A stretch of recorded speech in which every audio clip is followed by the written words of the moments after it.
Ahora quiero darle la bienvenida a los estudios en Quito, vía Skype, más bien a Ruth Arregui, superintendenta de bancos. Muy buenos días, gracias por estar con nosotros, bienvenida. Muy buenos días, Liz, un gusto saludarle. También saludar a la audiencia de los desayunos. Sí, bueno, agradecerle a usted que esté con nosotros. Hace 2 semanas atrás, pues venció este plazo que daba la ley humanitaria como apoyo para que aquellas personas que tuvieran, pues, deudas crediticias pudieran extender el plazo para pagar las mismas, ¿no? Una vez que ya venció esto de aquí, me gustaría empezar haciendo un balance de cuál fue el reflejo que dejó el hecho de haber extendido ese plazo o haber dado ese beneficio a quienes tenían estas obligaciones crediticias.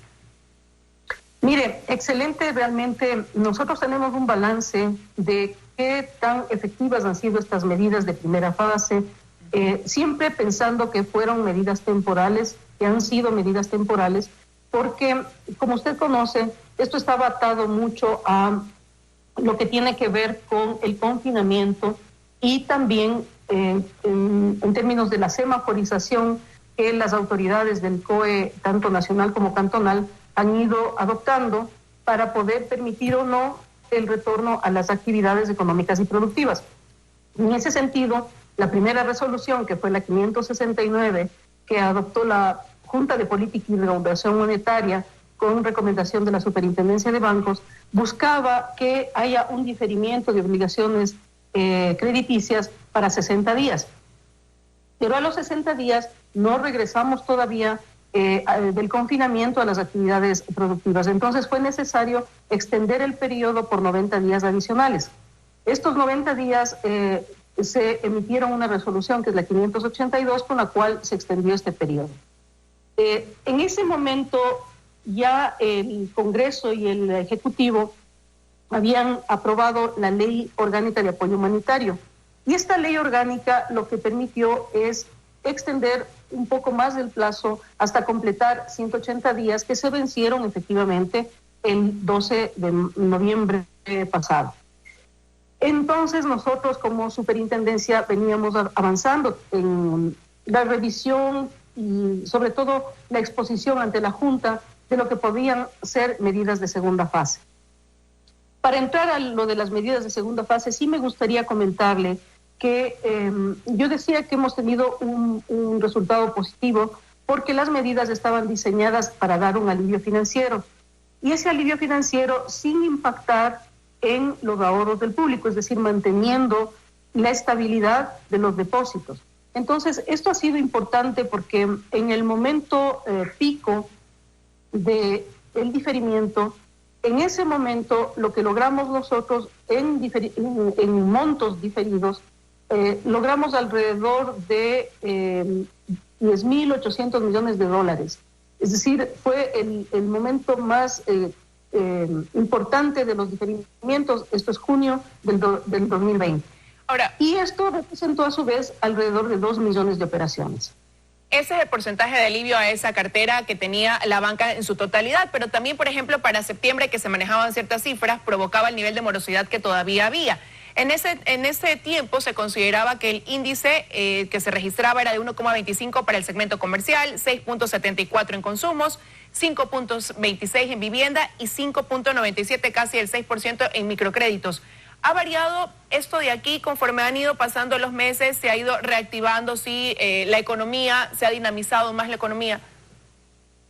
Sí, mire, es importante. Yo le decía que en el momento, digamos, más alto de los diferimientos, que fue junio, usted acuérdese que también en ese momento empieza Guayaquil a regresar a las actividades productivas. Y cuando esto sucede, de ahí para acá, para el último dato que tenemos registrado, que es octubre, lo que hemos conseguido es mirar que viene decreciendo más bien el monto de los diferimientos. Hoy estamos con alrededor de 9.800 millones de dólares de diferidos. Y el número de operaciones ha bajado a 1.400.000 operaciones. Entonces esto es bien importante porque quiere decir que las personas han ido pagando sus diferimientos y han ido también saliendo de las operaciones diferidas. Cierto es que la pandemia tiene unas consecuencias, además de las sanitarias, unas consecuencias económicas y financieras que impactan también a los hogares, a las pymes, a las familias, pero no es menos cierto que estos hogares y estas pymes lógicamente sí han podido mejorar su nivel de ingresos en la medida en que han regresado a la actividad productiva. Y ahora lo que nosotros tenemos, que usted me estaba mencionando efectivamente como morosidad, lo que hemos logrado es que en agosto hubo un pequeño incremento de esa morosidad y ahora hemos vuelto a caer. El total de la morosidad global es de 2.8. Estoy justo aquí con el cuadro leyéndolo y le puedo decir que en lo que es microcrédito está en el 4%, lo que es consumo en el 4.4%, lo que es vivienda en el 4.8% y en morosidad del crédito comercial estamos en 0,9%. Ahora, por eso es necesario estas medidas de segunda fase, o son necesarias, perdón, las medidas de segunda fase. Eso le iba a preguntar. Definitivamente, pues hay quienes no han podido cumplir con esas obligaciones crediticias. Eso pone en riesgo su buró de crédito definitivamente y el resultado se está viendo después de que venció este beneficio el 12 de noviembre y ahí viene la implementación de estas medidas de segunda fase. ¿En qué consisten y durante cuánto tiempo se extenderían las mismas? Estas medidas tienen dos objetivos. El un objetivo fundamental, que es el que determina además la Constitución, el resguardo de los depósitos. Ese es un objetivo importantísimo porque depende de la confianza que tienen las personas para que ahorren y depositen recursos que luego el sistema financiero y el sistema bancario los canalizan en operaciones de crédito para operaciones de crédito productivo, microcrédito, es decir, todo lo que significa una actividad económica, por una parte. Por otra parte, lo que busca es, en el lado de los créditos, busca que contablemente el registro del paso de las operaciones o transferencia a créditos vencidos, es un término contable este. Esa transferencia se hace dependiendo del tipo de crédito que sea, se hace a los 15 días, se hace a los 30 días, se hace a los 45 días, o a los 60 días. En este caso, lo que se ha conseguido con la Junta de Política y Regulación Monetaria y con el ministro Pozo, se ha conseguido que todas se homologuen al mayor plazo posible. Esto es a 61 días.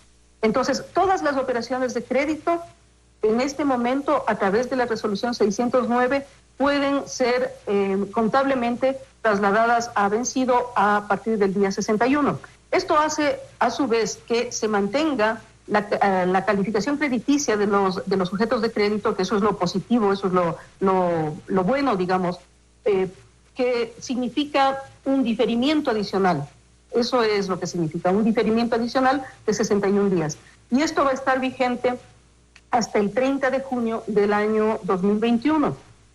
Obviamente que ahora, cuando cierre el balance en diciembre, la superintendencia viene haciendo un monitoreo diario, pero lo va a seguir haciendo con, digamos, ejercicios que se hacen, se llaman pruebas de resistencia, para mirar la bondad de las medidas, la pertinencia de las medidas y si es necesario algún otro tipo de extensión.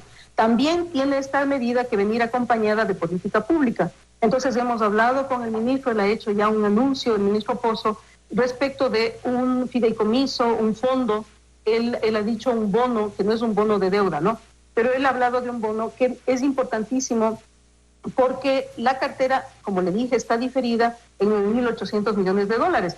Pero no podemos nosotros poner una presión adicional en los depósitos del público. Entonces es necesario que haya este fondo para hacer un refinanciamiento de esta cartera que ya ha sido diferida y que entonces puedan las MIPYMES, los hogares, todos aquellos que han sido impactados por el COVID, hacer un refinanciamiento también de sus deudas o obtener garantías o obtener capital de trabajo. Esto es bien importante y para eso este fondo se tiene que constituir con cartera de los multilaterales porque es más barata.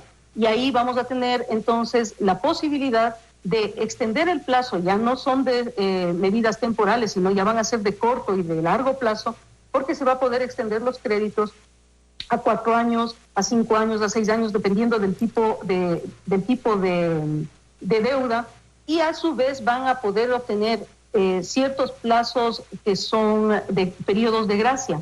Y esto también es importante porque hay cierto tipo de industrias que no ha regresado todavía a la productividad, no ha regresado todavía a tener actividades normales y a tener ingresos.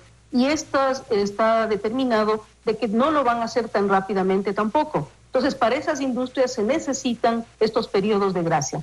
Y, como le digo, si viene de cartera multilateral, va a ser más barato. ¿Y esto de aquí para cuándo se tendría previsto? Porque este bono del que usted habla, que no representaría deuda soberana, es lo que decía el ministro Mauricio Pozo, viene con otras condiciones a lo que fue este crédito de Reactívate Ecuador, donde no se cumplió quizás con lo que estaba previsto y que vendría a ser una solución a lo que ustedes ya planteaban desde marzo como superintendencia de bancos, ¿no? A este apoyo sobre todo a las MIPYMES, a los hogares y empresas, como usted decía. ¿A partir de cuándo pudiera ya darse este tipo de bono? Usted tiene razón, Liz. Nosotros habíamos planteado esta solución desde marzo porque lo que queríamos como superintendencia de bancos, queríamos evitar la rotura de la cadena de pagos, porque es muy difícil después restablecer. Es decir, si usted como empresario o microempresario tiene la seguridad de que va a tener un fondo al cual puede acudir, recurrir, para que le den capital de trabajo o para que le den una garantía, entonces usted no entra en la cesación de pagos o no entra en el despido de empleados, que es lo que ha sucedido. Pero bueno, no sucedió en ese momento. Hoy ya el ministro lo ha anunciado. Estamos nosotros trabajando ya en la estructuración de lo que va a ser este tipo de operación y esperamos que prontamente, yo pienso que para la primera y máximo la segunda semana de diciembre ya se pueda contar con este instrumento, porque en realidad es un instrumento de política pública del que le estoy hablando. Y el Estado es garante en este tipo de instrumento y entonces eso permite a su vez apalancar este primer desembolso que se haga. No sé de cuánto será lo que destine el Ministerio de Economía, podrían ser unos 500 millones, lo que sea. Y si es así, con la garantía del Estado se puede apalancar y eso quiere decir que puede crecer por lo menos en 3 veces ese fondo. Lo que sí le quiero yo, porque sé que ya mismo se acaba el tiempo de la entrevista, le quiero recomendar a través de su canal y a través de usted a la ciudadanía, es que en la medida en que tengan y hayan recuperado los ingresos, las ventas, etcétera, sus empleos, las personas tienen la obligación de cubrir sus deudas, tienen la obligación de pagar, porque esos recursos son recursos de los depositantes y es importantísimo preservar el ahorro del público. Y la otra cosa que también quiero recomendar es que tengan cuidado porque en estos momentos hay muchos que están ofreciendo supuestamente crédito que son ilegales. Hay que tener muchísimo cuidado con eso, válida su recomendación. Quiero agradecerle que haya estado con nosotros esta mañana aquí en los desayunos de 24 horas. Gracias también, Liz. Que tenga un muy buen día. Con eso de aquí, amigos, ya estoy despidiendo los desayunos de 24 horas. Vicente Albornoz con Economía para Todos al regresar de la pausa y enseguida las noticias. Que tengan un excelente fin de semana.